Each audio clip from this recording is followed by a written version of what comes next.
Hello বন্ধুরা, আমি কোথায় এসেছি দেখো। দেখো পটল জমিতে, এই দেখো প্রত্যেকটা পটল গাছকে মাচায় তোলা হচ্ছে, দেখেছ? এই দেখো, এই মাঠকে মাঠ এখন শুধু পটল গাছ লাগানো হবে। এই দেখো এখানের একটা বোতল রেখে দিয়েছে। বোতলটা দিয়েছে কেন বলো তো, যাতে কাকপক্ষী এসে না উৎপাত করে। আর এই পটল গাছের মাচাটা দেখো কত সুন্দর, পটল গাছটা মানে উঠেছে এইখানে মাচাটা।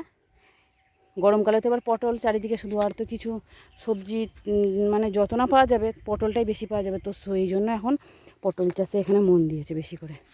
মাঠকে মাঠ শুধু পটল, এখন হতে দেরি আছে পটল, যখন হবে তখন তোমাদের সাথে শেয়ার করব। তার আগে দেখো একটুখানি তোমাদের সাথে শেয়ার করলাম। এই পাশে দেখো পটল জমির পাশে বলে ফুল গাছ লাগাতে হয়। এই দেখো এটা একটা বড় নয়নতারা ফুল গাছ। আর এখানে দেখো কি আছে দেখায়, এই দেখো ধানের বীজ রোপণ করেছে দেখো তোমরা। এখন তো ধান চাষ হচ্ছে। এই দেখো গোটা মাঠ জুড়ে শুধু ধান। আর এই পাশটায় দেখো কত বড় একটা পুকুর। এই দেখো পুকুরগুলো আসলে ব্যবহার হয় না, তো ওই জন্য এরকম দশা দেখো। আর এই দেখো ধান গাছের জমিটা ধান রোপণ হয়েছে দেখো। যত দূর অবধি যাবে কি ভালো লাগছে না দেখতে। ফেসবুকে যেমন আমাদের ড্যাশবোর্ড সবুজ রাখতে বলে, ঠিক সেরকম কি দারুণ লাগছে দেখো। এটা কি মনে হয় বলে গ্রামের প্রাকৃতিক পরিবেশ, এগুলো কি শহরে দেখা যায় বলো? দেখা যায় না, তাই আমি তোমাদেরকে দেখিয়ে দিলাম। আর এপাশে আছে আলু জমি,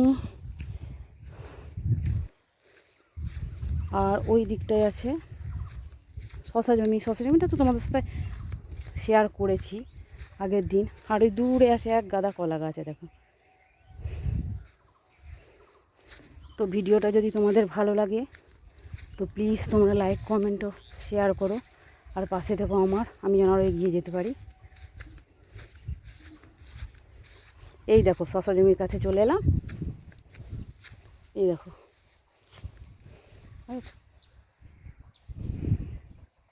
যত দূর যাবে শুধু সবুজ।